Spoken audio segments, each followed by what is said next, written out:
His death is the greatest relief imaginable. These were not the words of a distant enemy.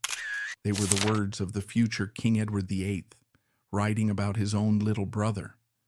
Prince John was born into the most visible family on earth, yet he died in total obscurity at the age of 13. His crime? He suffered from epilepsy and autism in an era that viewed both as a stain on the royal bloodline. While his brothers were groomed for the throne, John was locked away in a gilded cage, separated from his parents, and erased from public life to protect the perfect image of the monarchy. This is not a fairy tale of palaces and pageantry. It is the heartbreaking true story of the boy who was born a prince but died a ghost. We must step directly into the cold, hard light of the early 20th century, a world obsessed with dynastic vitality, where the shadow of eugenic thought led aristocratic families to hide any sign of hereditary weakness. This was not a world designed for a boy like John. He was born into a family that operated less like a domestic unit and more like a corporation, the firm, as Prince Philip would later call it. To outside eyes, their response to his illness can look chillingly corporate. Rather than learning how to live with a difficult child, they quietly moved him out of sight and behaved as if he barely existed. The story begins not with a birth, but with an atmosphere. The year was 1905. The British Empire was at its territorial zenith, covering a quarter of the globe's land surface. It was a time of colossal hubristic confidence. The map was painted pink. The Navy ruled the waves. And sitting on the throne was King Edward VII, a jovial cigar-smoking hedonist who had given his name to an age of opulence. But beneath the surface of this Edwardian summer, the ice was already cracking. The old certainties of the Victorian era were fading. The rise of socialism, the clamor for women's suffrage, and the rattling sabers of Germany were creating a low-level hum of anxiety in the corridors of power. The monarchy, seemingly so solid, was actually quite fragile. It needed to justify its existence in a democratizing world. It needed to be perfect. Into this high-stakes environment came the parents of our protagonist, George, Prince of Wales, and his wife Mary of Teck. They were a couple forged by duty rather than passion. George was a man of simple, almost aggressively boring tastes. He loved stamp collecting, shooting pheasants, and punctuality. He hated travel, hated foreigners, and hated change. He was a naval officer by training and temperament, a man who believed that a family should be run with the same rigid discipline as a battleship. He was not a cruel man in the sadistic sense, but he was emotionally stunted, a Victorian patriarch who famously believed that fear was a necessary component of respect. "My father was frightened of his mother," he once remarked, referring to the terrifying Queen Victoria. "I was frightened of my father, and I am damn well going to see to it that my children are frightened of me." It was a chilling manifesto for fatherhood, and he adhered to it with military precision. His wife, Mary, known to the family as May, was a more complex figure. Born a minor German princess with a cloud of scandal over her family's finances, she had been chosen for her role by Queen Victoria herself because of her sound character. She was stiff, reserved, and encased in a carapace of regal dignity so thick it was almost impenetrable. She was a woman who would rather die than make a scene. Emotions, to Queen Mary, were untidy things, best kept locked away in a drawer like polite correspondence. She was not without love for her children, but she was entirely without the vocabulary to express it. She was a mother who would stiffen if hugged, a woman who viewed maternal intimacy as a breach of protocol. Together, George and Mary were the architects of a domestic environment that was emotionally arid, a frozen tundra where affection could not take root. By 1905, this couple had already produced 5 children, David, Bertie, Mary, Henry, and George. The nursery at York Cottage, their surprisingly modest and cramped home on the Sandringham estate, was already crowded. York Cottage was a strange place for a royal family to live. It was essentially a glorified suburban villa, dark, gloomy, and smelling perpetually of the prince's pipe tobacco. It was here, on a humid July day, that their sixth and final child was born. The birth of Prince John Charles Francis on July 12, 1905, was not a matter of great state importance. He was the spare to the spare to the spare, so far down the line of succession that his arrival was noted with polite applause rather than cannon fire. He was a large, healthy baby, described by his father as a fine little boy. In those early sunlit days, there was no sign of the shadow that would later engulf him. In fact, for the first few years of his life, Johnny, as he was affectionately known, was the brightest spark in the dreary gloom of York Cottage. Photographs from this period show a cherubic, smiling child with blonde curls and eyes full of mischief. He was robust, boisterous, and surprisingly fearless. Unlike his older brothers, who were already being crushed under the weight of their father's expectations and their tutors' rulers, Johnny seemed to possess a natural immunity to the stifling atmosphere of the court. He was the baby, indulged in small ways that David and Bertie never were. He was allowed to be louder, messier, freer. There are anecdotes of him playing practical jokes on his father, of him disrupting the rigid tea-time rituals with bursts of laughter. For a brief, fleeting season, Prince John was the winning child, the one who could actually make the gruff Prince of Wales smile. But the biology of the royal bloodline was a ticking time bomb. The family tree of the European royals was a tangled mess of intermarriage, a closed loop of genetic redundancy that had concentrated hemophilia, porphyria, and other hereditary ailments into the ruling houses of the continent. While the Windsors liked to project an image of robust British health, they were haunted by the specter of bad blood. And as John moved from infancy into toddlerhood, the first tremors of the earthquake began to be felt. It started with small things, a slowness in learning to speak, a certain clumsiness in his gait, moments where he would seem to check out of a conversation, his eyes glazing over, staring at something only he could see. At first, these were dismissed as the quirks of a late developer. "Johnny is just taking his time," the nannies would whisper. But by the age of 4, the denial became impossible to maintain. The first seizure likely happened in the privacy of the nursery, far from the prying eyes of the court. It would have been a terrifying event for the staff, the sudden rigidity of the small body, the rolling of the eyes, the violent rhythmic jerking of limbs. In 1909, a seizure was not just a medical emergency. It was a scene from a horror story. Medical understanding of epilepsy was rudimentary and brutal. It was often conflated with insanity, demonic possession, or moral degeneracy. To have an epileptic child was a source of deep, visceral shame. It suggested a flaw in the stock, a crack in the genetic foundation. When the doctors were finally summoned, discreetly, of course, entering through the side doors, the diagnosis was delivered in hushed, apologetic tones. Epilepsy. The word hung in the air of York Cottage like a verdict. For George and Mary, this was catastrophic. They were people who believed in order, in control, in the perfection of appearances. Epilepsy was the ultimate disorder. It was unpredictable, violent, and grotesque.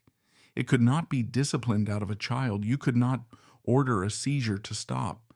But the diagnosis was even more complex. Alongside the epilepsy, it became clear that John was different in other ways. He struggled with learning. He had intense repetitive interests.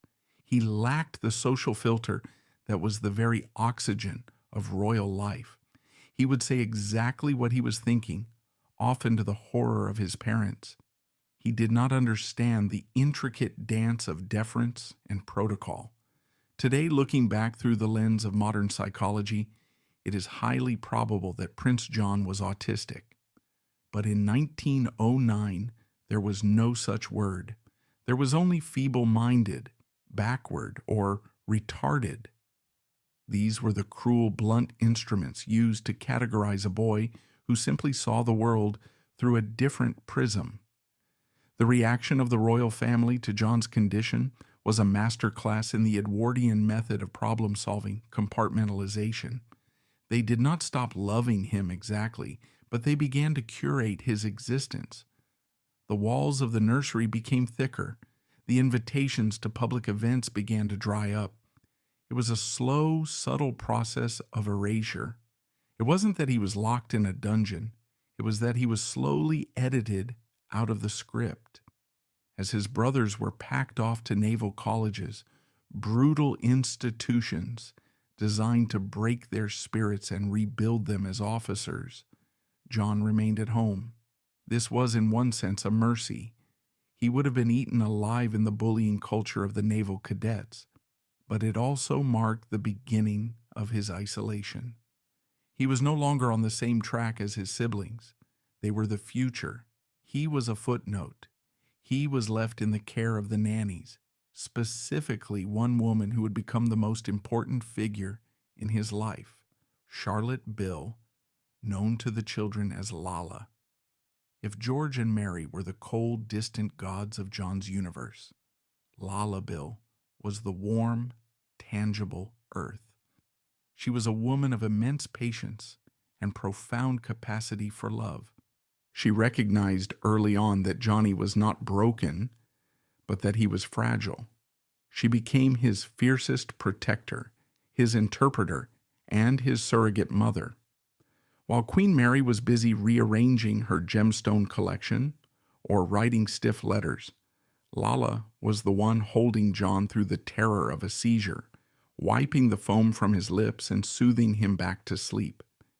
She was the one who listened to his rambling stories, who praised his drawings, who understood the unique language of his heart. The bond between the nurse and the prince is one of the most touching and tragic aspects of this story. It highlights the utter failure of the biological parents. Lala Bill sacrificed her own life. She never married, never had children of her own, to care for the discarded Windsor child. She provided the emotional nutrition that kept his soul alive in a desert of neglect. Without her, John's life would have been a stark, unmitigated horror. With her, it became a secret garden. By 1910, the world outside the nursery was changing rapidly. King Edward VII died, plunging the nation into mourning and elevating John's father to the throne as King George V. The pressure on the family intensified 1,000-fold. They were now the first family of the empire. Every move they made was scrutinized by the press. The coronation in 1911 was a moment of supreme pageantry, a dazzling display of imperial power.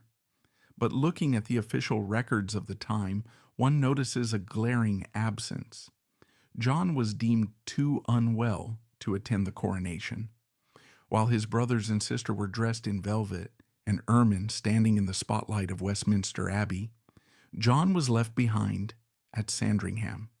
This was the pattern that would define the rest of his life. He was the boy left behind. When the family traveled to India for the glittering Delhi Durbar, where they were proclaimed emperor and empress to millions of subjects, John stayed in England. When official portraits were commissioned, the photographers were instructed to capture the healthy children. John began to appear less and less in the visual record. He was becoming a ghost in the family album. However, it would be a mistake to think of John simply as a victim during these years. In the shelter of Sandringham, away from the terrifying glare of the public eye, he developed a personality that was vibrant, chaotic, and deeply endearing. He was known for his insatiable curiosity. He was fascinated by the world around him, particularly the natural world. He loved animals, perhaps because they did not judge him, did not require him to bow or make polite conversation. He would spend hours in the stables or watching the birds in the Norfolk sky. There are accounts of his behavior that, while horrifying to his parents, reveal a boy desperate for connection and completely unburdened by social pretension. He would escape his handlers and run into the kitchens to talk to the staff. He would befriend the guardsmen on duty, asking them endless questions about their uniforms and their rifles. To the servants, he was not a source of shame. He was a favorite. They saw what the king and queen could not, a boy of immense sweetness who just wanted to play. One particularly telling anecdote involves a dinner party at Sandringham. John, who was usually kept upstairs, managed to escape the nursery and burst into the dining room. He ran around the table laughing, disrupting the solemn atmosphere of the meal. The king was apoplectic. The queen was mortified. John was quickly ushered out by the footman, but for a moment, the stifling air of the court had been punctured by the raw, unscripted energy of a child. It was a reminder that life is messy, that it cannot always be controlled, a lesson the Windsors were desperate to ignore. As John entered adolescence, the monster of his epilepsy grew stronger. The seizures became more frequent and more violent. The drugs available at the time, mostly bromides and sedatives, were blunt instruments that dulled the mind without truly controlling the convulsions. They left him groggy, confused, and prone to mood swings. The physical toll on his developing body was immense, and with the onset of puberty, his behavior became more erratic. The sweet, mischievous boy was occasionally replaced by a frustrated, angry teenager who could not understand why his body was betraying him or why his family was pushing him further away. The outbreak of the First World War in 1914 changed everything. The world was plunged into a cataclysm of violence that made the domestic troubles of the Windsors seem trivial by comparison, or rather, it made the need for a perfect image even more critical. As millions of young men died in the trenches of the Somme and Ypres, the monarchy needed to be the spiritual anchor of the nation. They needed to project stoicism, duty, and sacrifice. King George V and Queen Mary threw themselves into the war effort, visiting hospitals, inspecting troops, and living on rations. But the war also brought a dangerous wave of anti-German sentiment. The royal family, with their German surname and their heavy German accents, were suddenly viewed with suspicion. H.G. Wells famously referred to the court as alien and uninspiring. The survival of the dynasty was on the line. In 1917, the king made the radical decision to change the family name to Windsor, a stroke of PR genius that anglicized the brand overnight. In this climate of hyper-nationalism and scrutiny, Prince John became an even greater liability. A prince with a mental defect was a gift to the Republicans and the anti-monarchists. It smacked of the inbreeding and degeneracy that the revolutionaries in Russia were using to justify the overthrow of the Tsar. The king and queen were terrified that John's condition would be weaponized against them. And so, in 1916, as the Battle of the Somme raged across the Channel, a decision was made in the quiet drawing rooms of Buckingham Palace. It was a cold, pragmatic, and ruthless decision. Prince John could no longer live with the family. He could no longer be at the periphery. He had to be removed from the picture entirely. He was to be sent to Wood Farm. Wood Farm is a charming, thatched farmhouse tucked away in a secluded corner of the Sandringham estate. It is picturesque, surrounded by fields and woods. To an outsider, it looks like an idyllic country retreat. But for John, it was a prison. It was a gilded cage designed to contain a secret. He was 11 years old, and the move was, in effect, a quiet emotional divorce from his parents. The move to Wood Farm marked the final severance. The staff were hand-picked for their discretion. A high wall was built around the garden so that no one passing by could see the prince. The local villagers were told to turn away if they saw him approaching. He was to become the man in the iron mask of the Windsor dynasty. But as the carriage rattled down the lane towards Wood Farm, carrying the boy and his devoted Lala away from the big house, a strange transformation was about to occur. The king and queen thought they were burying their son in obscurity. They thought they were solving a problem. They didn't realize that they were actually setting him free. For the first time in his life, stripped of the expectations he could never meet and the eyes that judged him, John was about to find a strange, heartbreaking kind of happiness. The cage was locked, yes, but inside the cage the air was finally breathable. When the heavy oak door of Wood Farm clicked shut behind Prince John in 1916, it marked a geographical shift of less than 2 miles from the big house at Sandringham, but an existential journey to a different planet. To the king and queen, Wood Farm was a containment facility, a discreet waiting room where their damaged son could exist without embarrassing the crown until nature took its inevitable course. But history is fond of irony. In their attempt to imprison him, they inadvertently gifted him a paradise. The years at Wood Farm, though shadowed by the deepening twilight of his illness, may well have been the most authentic and human of his short life, and perhaps the closest he ever came to happiness. Here, stripped of the heavy velvet curtains of protocol, the lost prince was finally found, not by his parents, but by a motley crew of outcasts, servants, and a sickly girl from Halifax who became the truest friend a royal ever had.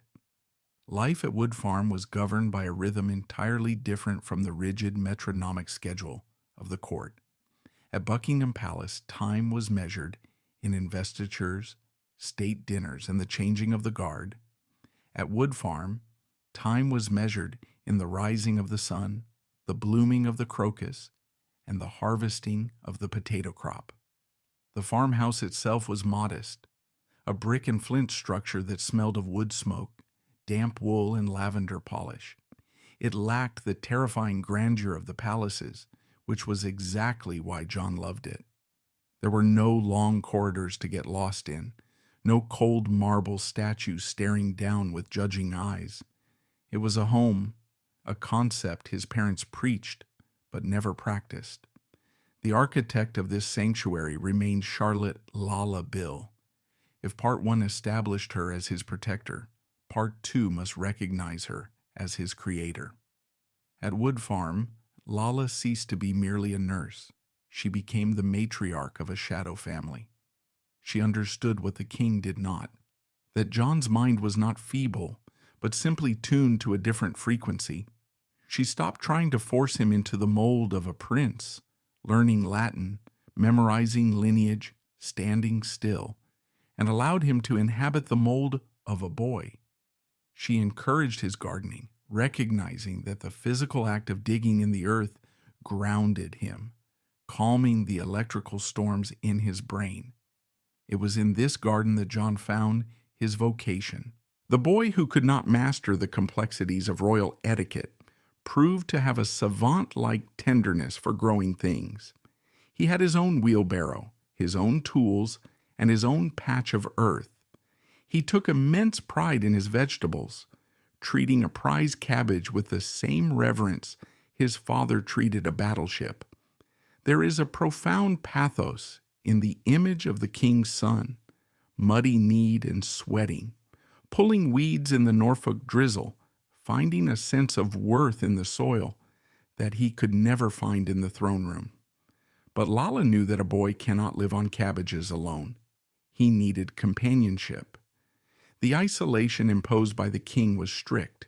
No peers were to visit, lest the secret of the prince's condition leak back to London society. So Lala improvised. She reached out to her own family and friends, bringing in commoners to populate the prince's world. The most significant of these was Winifred Thomas. Winifred was a young girl from Yorkshire, the niece of a physiotherapist who worked with the royals. She suffered from severe asthma and had been sent to the clean air of Norfolk to convalesce. In the eyes of the court, she was a nobody, a middle-class girl with no title and no standing. But to John, she was a revelation. She was the first person his own age who looked at him not as a royal highness or a medical case, but simply as a playmate.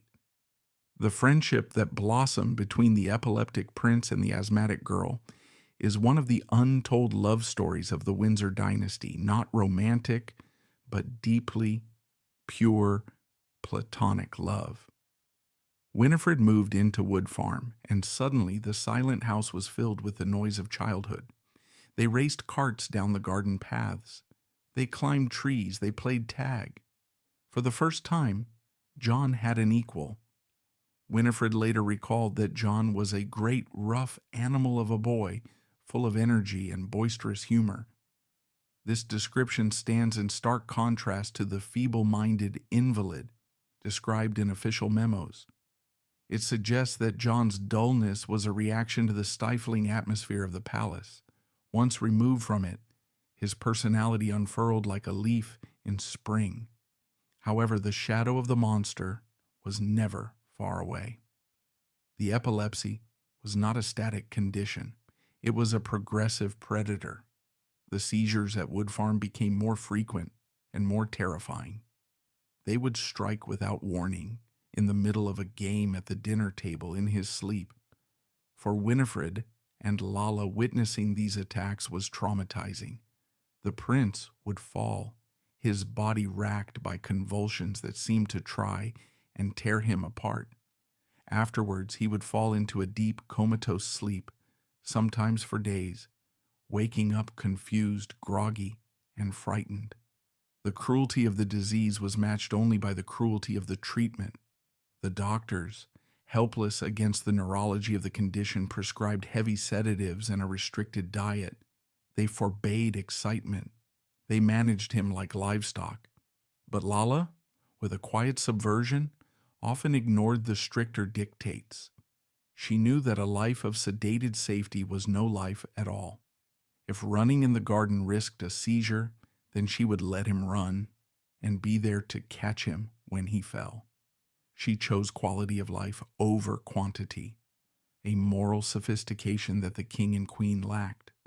Speaking of the king and queen, their presence at Wood Farm was spectral. They did visit, but these visits were often excruciating exercises in awkwardness. Queen Mary would arrive in her limousine, stiff and encrusted in jewels, looking like a rare bird trapped in a farmyard. She would inspect the house, ask perfunctory questions about John's health, and then leave. She loved her son. Her diaries are full of poor Johnny, but she was terrified of his illness. It repulsed her. It represented a loss of control, the one thing she could not abide. She could not hug him. She could not comfort him. She could only observe his tragedy from a safe, sanitized distance.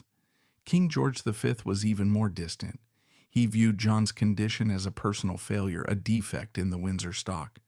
His visits were brief and blustery. He would bark at the staff, pat John on the head like a dog, and retreat to the safety of his stamp collection.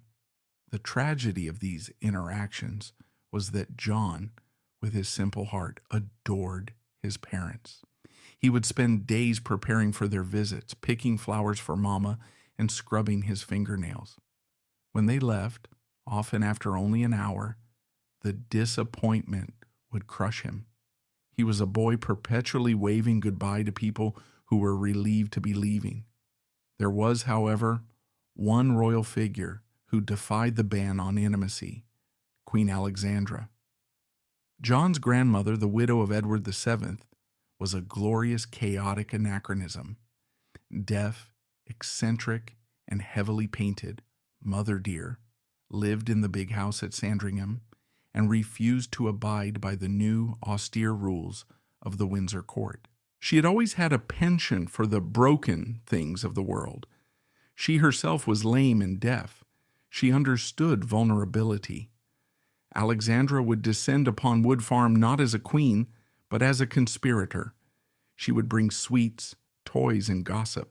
She would sit with John, shouting over her deafness and his stammering, the two of them forming a league of the marginalized. She treated him with a tactile warmth that was alien to his mother. She held his hand. She kissed his cheek. She didn't care if he drooled or stuttered. In her presence, John felt regal. She was the only link to his lineage that made him feel like a prince rather than a patient. While this quiet domestic drama played out in the Norfolk countryside, the world outside was tearing itself apart. The years of John's exile, 1916 to 1918, were the bloodiest years of human history to that point. The Battle of the Somme, Passchendaele, the collapse of the Russian front. The irony was suffocating. The useless prince was the only male Windsor safe from the slaughter. His brothers, David and Bertie, were in uniform, serving as symbols of national resolve. David, in particular, was near the front lines, desperate to prove his manhood. The war reached into Wood Farm in strange ways. John would watch the airships, the Zeppelins, drifting silently and menacingly over the coast on their way to bomb London. He would see the young men of the village disappear one by one, never to return. He saw the wounded soldiers recovering at Sandringham, men with missing limbs and shattered faces. In his simple, unfiltered way, John felt the sorrow of the war deeply. He would pray for the soldiers. He would draw pictures of them.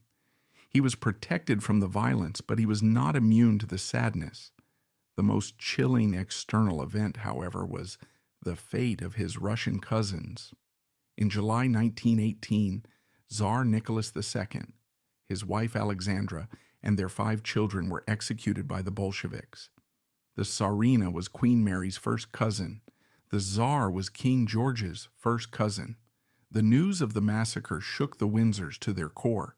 But for John, the horror had a specific resonance. One of the Russian children, Alexei, was the Tsarevich, the heir.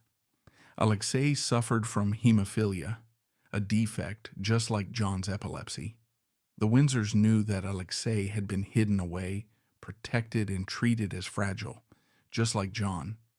And now, Alexei was dead, butchered in a basement.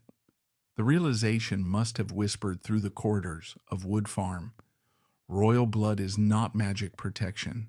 In fact, it might be a death sentence. The king and queen, terrified that the anti-monarchist contagion would spread to Britain, clamped down even harder. The secrecy around John became absolute. If the Romanovs could fall, the Windsors were next. They could not afford a weak link. John wasn't just a sick boy anymore. He was a potential political liability in an age of revolution. As 1918 drew to a close, the war finally ended. The armistice was signed in November. The country erupted in a delirium of relief. Bonfires were lit, bells were rung. But at Wood Farm, the mood was somber. The end of the war meant the return of the normal royal schedule, which meant John's exclusion would be even more stark. Moreover, his health was entering a terminal phase. The monster was no longer visiting. It was moving in. The seizures were changing character. They were becoming longer, more intense. John was visibly weakening. The robust boy who had raced carts with Winifred was becoming gaunt and fragile.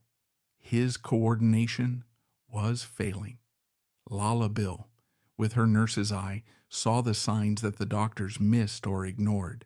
She saw the death mask beginning to form. She wrote letters to the Queen, gently trying to convey the urgency of the situation. "Prince John is not well," she would write, using the understated code of the servant class.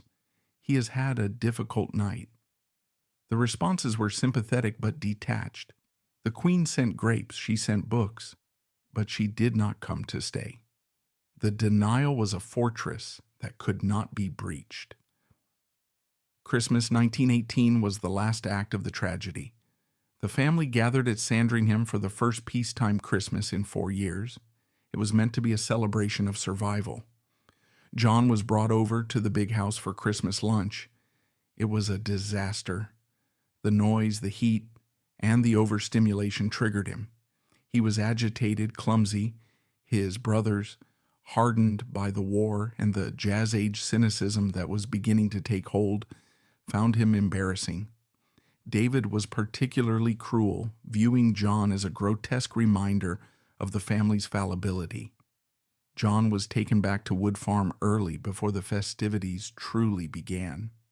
He left the lights and the laughter behind, returning to the quiet darkness of his exile. One can only imagine the conversation in the carriage between the boy and Lala. Did he understand that he was saying goodbye? Did he look back at the glowing windows of the palace where he had been born and feel the cold sting of rejection? Or was he simply relieved to be going home to his own bed, away from the loud, glittering strangers who shared his last name? As January 1919 dawned, the Norfolk sky turned a bruised iron gray. The wind howled off the North Sea, rattling the windows of Wood Farm. Inside, the prince was fading. He spent his days in bed or in a large armchair by the fire, Winifred reading to him, Lala holding his hand. The energy was gone. The animal vitality that Winifred had loved was extinguished. He was 13 years old, but his eyes held the ancient, weary look of a soul that has traveled a very long distance in a very short time. The stage was set for the final curtain. The king and queen were at Sandringham, busy with the business of being monarchs, answering letters, shooting game, planning the future of the dynasty. 2 miles away, the future of their youngest son was narrowing down to a matter of hours. The monster was preparing for its final assault, and this time, the walls of Wood Farm would not be enough to keep it out. It was a siege that could only have one ending. As the winds of that bleak winter battered the thatched roof, the sanctuary that Lala had built so carefully began to feel less like a home and more like a waiting room for the inevitable. The monster was no longer pacing at the perimeter. It had breached the defenses, and the fragile peace of the farm was shattered by the realization that time had run out. When the sun finally rose on the final day, it brought with it a silence that was louder than any scream, settling over the Norfolk fields like a shroud. The morning of January 18th, 1919, did not announce itself with portents. There were no comets in the sky, no howling dogs, just the flat, oppressive gray of a Norfolk winter dawn. The landscape around Wood Farm was frozen hard, the furrows of John's beloved garden locked in iron earth, the trees standing like skeletal sentries against the biting wind coming off the wash. Inside the farmhouse, the routine began as it always did. Fires were lit in the grates, sending plumes of wood smoke into the low sky. Tea was brewed. Lala Bill moved through the rooms with her quiet, efficient grace, checking on her charge. But the air in the house was heavy. It held the static charge of a storm about to break. John had woken up tired. The previous night had been restless, the monster prowling at the edges of his sleep. He was now 13.5 years old, but his body, ravaged by years of unchecked neurological electrical storms and the sedative effects of heavy bromides, seemed much older and simultaneously heartbreakingly young. He was a boy trapped in a physiological civil war. He ate a light breakfast, perhaps watched the birds from the window, but the spark, that chaotic, infectious energy that Winifred Thomas so adored, was dim. He was a candle burning down to the wick. Around midday, the catastrophe struck. It was not a gradual decline. It was a violent seizure, massive and unremitting. Lala Bill had seen hundreds of these attacks before. She knew the drill. Move the furniture, loosen the collar, cushion the head, wait for the storm to pass. But this time, the storm did not pass. The seizure was a status epilepticus, a continuous state of seizure where the brain does not recover between fits. It is a terrifying biological event, a wildfire in the neurons that consumes the body's oxygen and energy. One can only imagine the scene in that isolated bedroom. The sound of the boy's labored breathing, the frantic movements of the staff, the desperate, hushed prayers of Lala Bill. She was the only mother he had known in the ways that mattered, and she was watching him disintegrate. Recognizing the gravity of the moment, she made the decision to breach the wall of silence. She went to the telephone, a heavy black bakelite instrument that connected the farm to the big house. She called Sandringham House. She asked to speak to the Queen. The distance between Wood Farm and Sandringham House is barely 2 miles. In a car, it takes 5 minutes.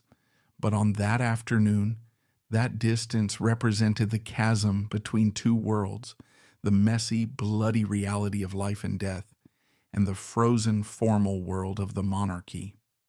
When the message was relayed to King George and Queen Mary that their son was dying, the machinery of their lives had to be halted.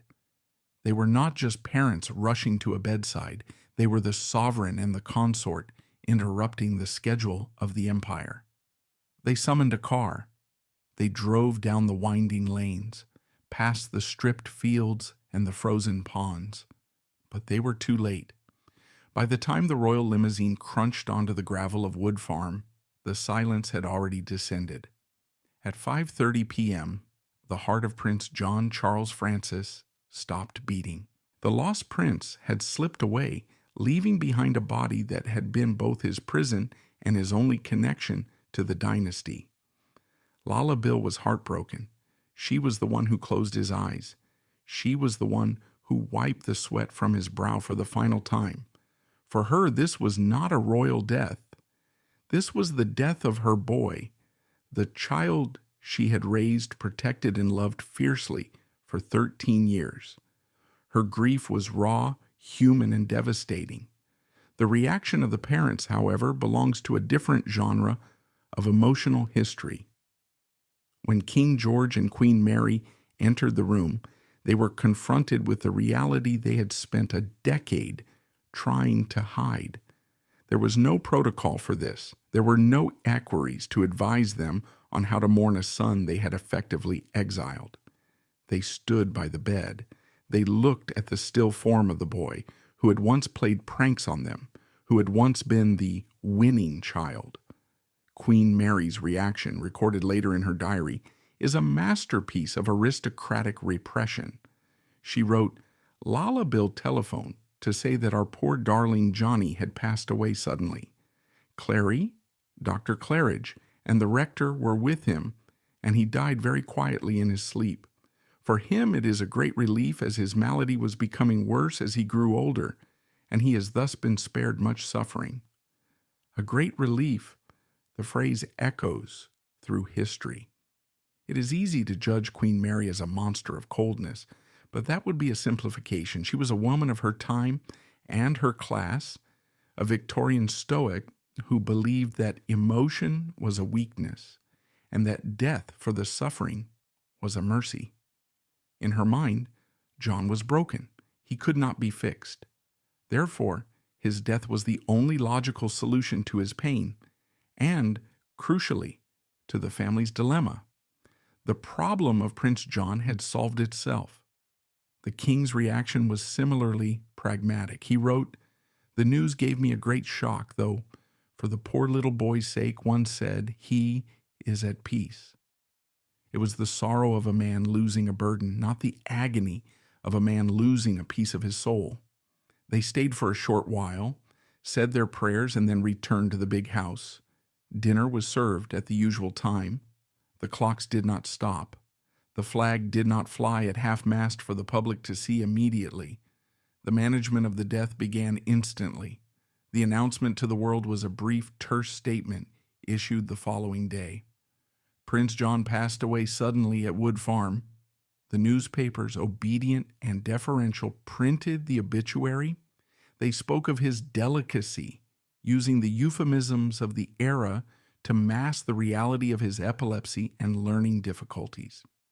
The public, who had barely seen the prince for years, mourned him as an abstraction, a symbol of royal tragedy rather than a real boy. But the true darkness of the family's attitude is revealed not in the parents' diaries, but in the letters of the siblings. Prince Edward, David, the future King Edward VIII, the man who would later abdicate the throne for Wallace Simpson, was in Germany with the army when he heard the news. He wrote a letter to his mistress, Frida Dudley Ward, that chills the blood. He wrote, he had been practically shut up for the last 2 years of his life. No one would ever see him except the family, and then only once or twice a year. His death is the greatest relief imaginable to his family. I told you what he was, and that he was more of an animal than anything else. More of an animal. This was how the future King of England described his younger brother. It is a statement of breathtaking cruelty, revealing the toxic snobbery and eugenicist mindset that infected the upper classes of the period. To David, John was a defective unit, a creature that did not deserve the dignity of humanity because he did not meet the standards of normality. When Queen Mary read this letter, or perhaps when she sensed his attitude, even she, the Ice Queen, was appalled. She reportedly rebuked David for his lack of feeling, but the damage was done. The mask had slipped. The world could see, if it looked closely enough, that the Windsors viewed their vulnerable members as disposable. The funeral took place on January 21st, 1919. It was not a state affair. There was no lying in state at Westminster Hall. There were no gun carriages winding through London streets lined with weeping crowds. It was a private, almost secretive ceremony held at the Church of St. Mary Magdalene on the Sandringham estate. The starkness of the event was striking. The coffin was carried not by soldiers, but by the estate workers, the gardeners, the farmhands, the people who had actually known and liked John. He was buried in the graveyard, alongside the local villagers, not in the royal vault at Windsor Castle where kings and queens rest. This, too, was a final act of separation. Even in death, he was kept at Sandringham, kept local, kept away from the dynastic center of gravity. King George and Queen Mary attended, dressed in heavy black. Queen Alexandra, the grandmother who had loved him so fiercely, was there, weeping openly. Lala Bill stood by the grave, a small shattered figure. And then there was Winifred Thomas, the little girl from Halifax, watching her best friend being lowered into the Norfolk clay. For her, the politics of the monarchy meant nothing. She had just lost the boy who pushed her wheelbarrow. The inscription on the gravestone was simple, John Charles Francis. It didn't need the weight of titles, but the king, perhaps feeling a pang of guilt, or perhaps just adhering to form, added a biblical quote, "I have walked before you with a faithful heart." It was a strange choice. John had not walked before them. He had been hidden behind them. He had been faithful, yes, faithful to his nature, faithful to his garden, but the family had not been faithful to him. In the days following the funeral, the erasure began in earnest.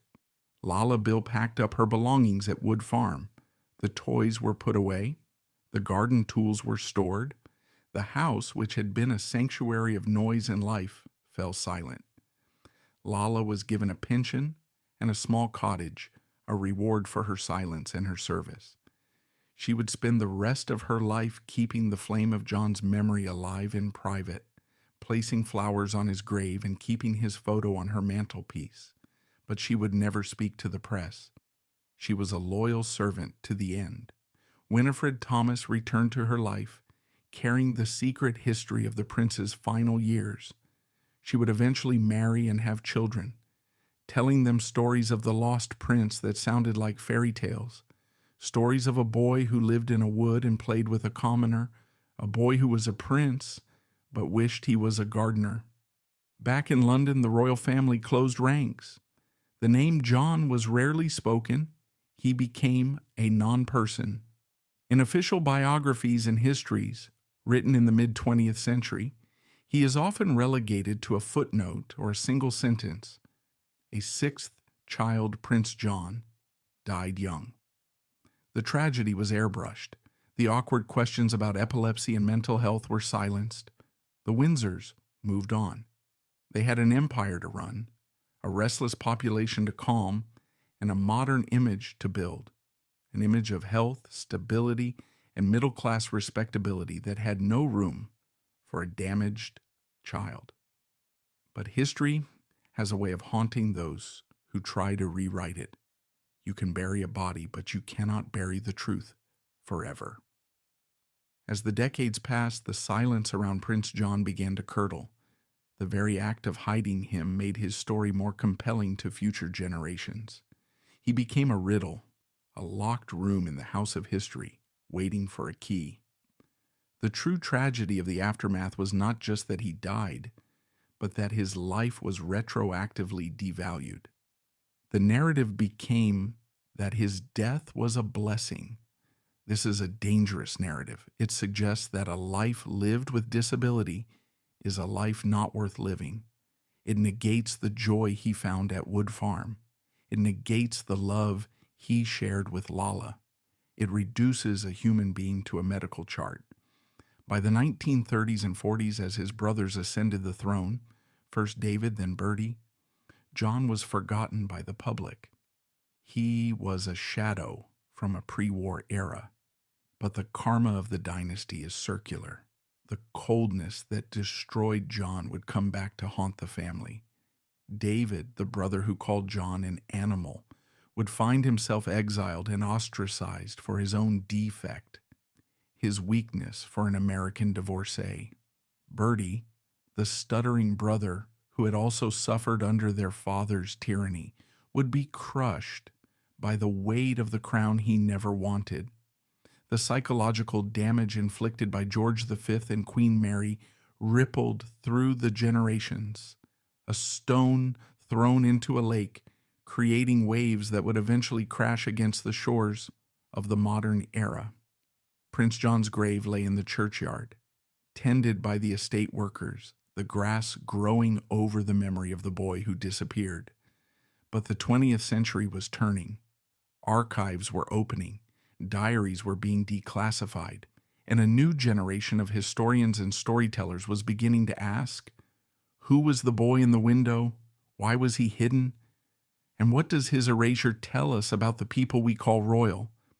The ghost of Wood Farm was about to be summoned. For decades, it seemed as if their silence had done its job. As the decades rolled on, the memory of Prince John Charles Francis was buried under the sediment of momentous history. The abdication crisis of 1936, the horrors of the Second World War, the death of the king, the ascension of Elizabeth II. These tidal waves of events washed away the footprints of the boy at Wood Farm. He became a ghost story whispered by the oldest servants, a footnote in the dusty genealogies of the House of Windsor. To the public, he was merely a name on a family tree, a blurry face in a grainy black and white photograph, usually cropped out of the frame. The problem had been solved. The tapestry had been stitched over. But history is a patient detective. It waits in attics, in sealed boxes, and in the forgotten corners of archives. The silence that the Windsors had constructed around John was built on the assumption that his life was a tragedy of madness and misery, a shameful secret best forgotten. They believed that by hiding him, they were protecting the dignity of the crown. They did not calculate that 80 years later the world would change. They did not foresee a time when vulnerability would be valued over stiff upper lip stoicism, and when the definition of a successful life would be rewritten. The resurrection of Prince John began not with a bang, but with the turning of a page. In the late 1990s and early 2000s, as the British monarchy faced its own modern crises of divorce and scandal, there was a renewed public hunger to understand the dysfunction of the royal family. Historians and filmmakers began to dig into the archives looking for precedents. What they found in the private papers of Lala Bill and the letters of the family was not a monster, but a revelation. The Smoking Gun was a photo album. Lala Bill, the devoted nanny who had shielded John from the cold winds of his parents' neglect, had kept a visual diary of their time at Wood Farm. When these images finally came to light, they shattered the official narrative of the miserable invalid. The photographs did not show a boy writhing in agony or staring blankly at a wall. They showed a boy laughing. They showed John pushing his wheelbarrow with a grin of triumph. They showed him with his arm around Winifred Thomas, their heads together in conspiracy. They showed him saluting, gardening, playing. These images were electric. They proved that the tragic years of exile were, in fact, filled with joy. They revealed that while the king and queen were trapped in the gilded cage of duty, miserable and stressed, their broken son had been free. He had lived a life of authentic connection, surrounded by people who loved him for who he was, not for what he represented. The narrative flipped. John was no longer the victim of his illness. He was the victim of his family's ambition. And in a delicious twist of historical irony, he can look from a distance like the one Windsor of that generation who ever came close to real happiness. The cultural impact of this rediscovery culminated in 2003 with the release of Stephen Polyakov's BBC drama, The Lost Prince. The film brought John's story into the living rooms of millions. It dramatized the cruelty of the court, the stiffness of Queen Mary, and the warmth of Lala Bill. For the British public, it was a shock. They looked at the screen and saw a reflection of their own changing attitudes toward disability and mental health.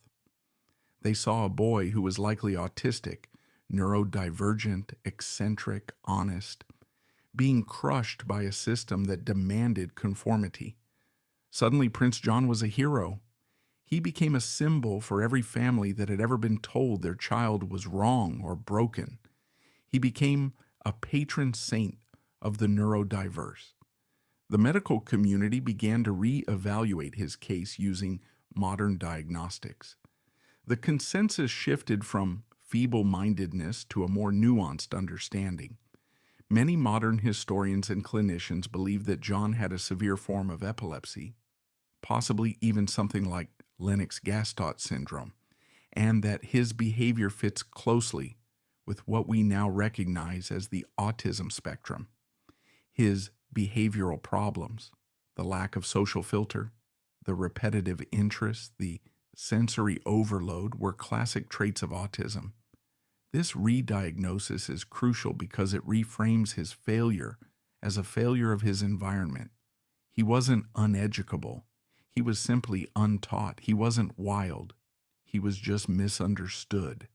The tragedy was not that he was born, but that he was born into the one family on earth least equipped to nurture him.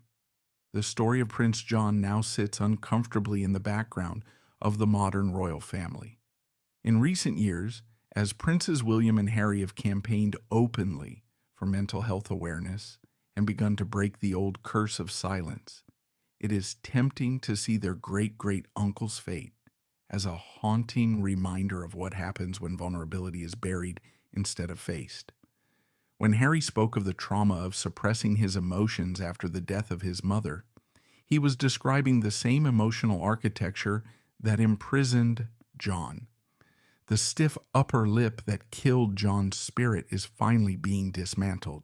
The Windsors are slowly learning the lesson that Lala Bill knew in 1916, that admitting weakness is a form of strength. But perhaps the most profound aspect of John's resurrection is the philosophical question it poses to us, the audience. We are conditioned to view royal history as a Game of Thrones, a saga of power, conquest, and legacy. We judge kings by the wars they won and the laws they passed. By those metrics, Prince John was a failure. He conquered nothing. He ruled no one. He died at 13 with nothing to his name but a few garden tools and a grave in a village churchyard. Yet, if we change the metrics, if we judge a life by the amount of love given and received, by the authenticity of the Spirit, by the ability to find joy in the smallest things, then Prince John was a titan, while his brother Edward VIII would live a life of glamorous emptiness, drifting through the cocktail parties of Europe with a heart full of bitterness.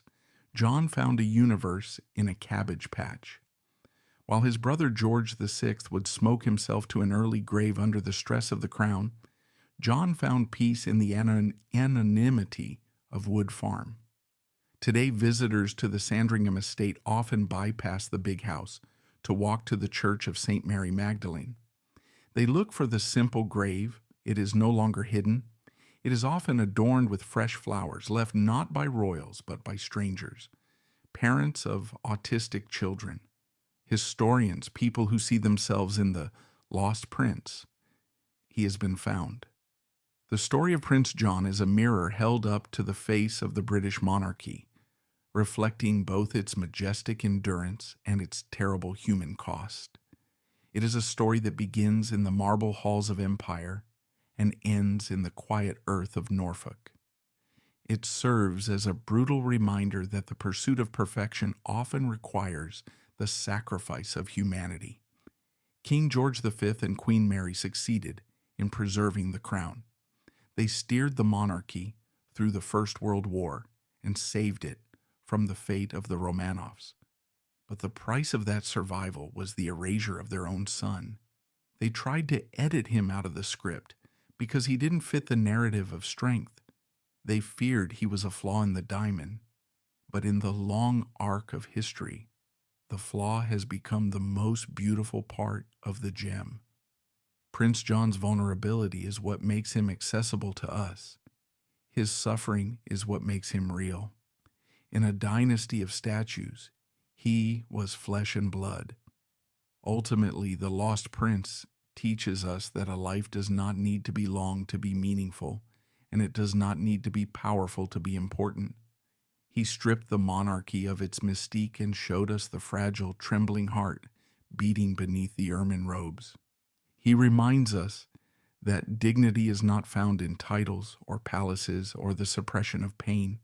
Dignity is found in the hand of a nurse wiping a brow, in the laughter of a friend pushing a wheelbarrow, and in the quiet courage of a boy who, despite being hidden from the world, managed to create a world of his own. The king and queen thought they were burying a secret at Wood Farm. They were wrong. They were planting a seed. And a century later, that seed has bloomed into a story that outshines the glory of the empire that rejected him. Prince John is no longer lost. He is the most human Windsor of them all.